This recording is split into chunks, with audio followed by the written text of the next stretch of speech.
عسلامة، شنو حوالكم؟ ان شاء الله تكونوا بألف خير. اليوم قبل ما نبدأ الوصفة باش نحكي معكم شوية على سؤال ياسر تسأل لي الايامات الاخرى. السؤال هو علاش فيديوهاتك المشاهدة متاعتها طايحة؟ علاش الفيديوهات متاعك المشاهدة متاعها متعداش 100 مشاهدة مع انها قناة كبيرة وتضم 126 ألف؟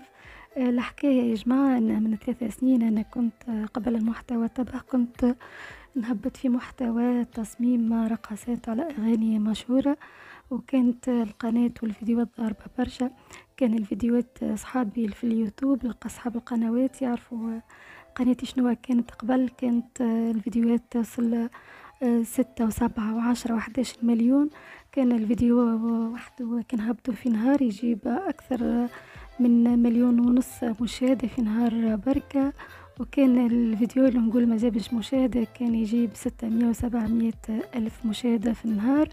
اليوتيوب ممكن كان مقترح على العباد وكان يدعم في القناة بالمحتوى هذاك. أنا حسيت بصراحة إنه المحتوى ممثلنيش وإنه محتوى تافه.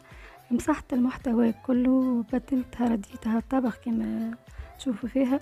من نهارتها الفيديو جمد لي اليوتيوب، جمد لي المشاهدة وجمد لي الاشتراكات. عدد المشتركين ما تتخيلوا، من 3 سنين عدد المشتركين 126 ألف، ما زادش مع انه تدخل العباد ديما تشارك وكل شيء. اما الغالب هذاك هو كما تعرفوا انتم، اليوتيوب عمره ما يدعم القنوات الهادفة، القنوات اللي تعلم العباد اللي تعطي معلومة. اليوتيوب بصراحة يدعم كان القنوات نتاع المحتوى يبدأ فيه سب ولا شتم ولا ردح ولا تفاهة بصفة عامة. معناتها يدعم كان قنوات التفاهة وكها. ومن نهارتها وانا قناتي كما تشاهدوا فيها معناتها المحتوى متاعك تشوف فيه معناتها ما شاء الله مش خايب، ما يستاهلش انه المشاهدة متاعته تكون الفيديو ما يتعداش 90 و70 مشاهدة. الله غالب هذيك هو اليوتيوب، وانا قناتي تستاهل بصراحة.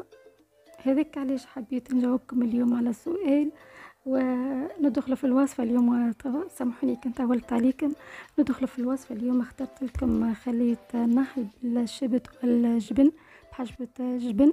ان شاء الله يا رب تعجبكم بطريقة برشا بسيطة وسهلة للي ما يعرفوش يطيبوا. تابعوا الفيديو مليح وتابعوا زاد التفاصيل نحطها لكم في صندوق الوصف باش تنجح معاكم الوصفة والعجينة تكون ياسر مزيانة. ان شاء الله يا رب تعجبكم. انا باش نكتب لكم المكونات على الفيديو من برا، وباش نخلي لكم المكونات بكلها والطريقة بالتفصيل في صندوق الوصف.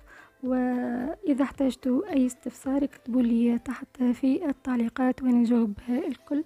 وان شاء الله تعجبكم الوصفة ونخليكم على الوصفة مشاهدة طيبة وبسلامة.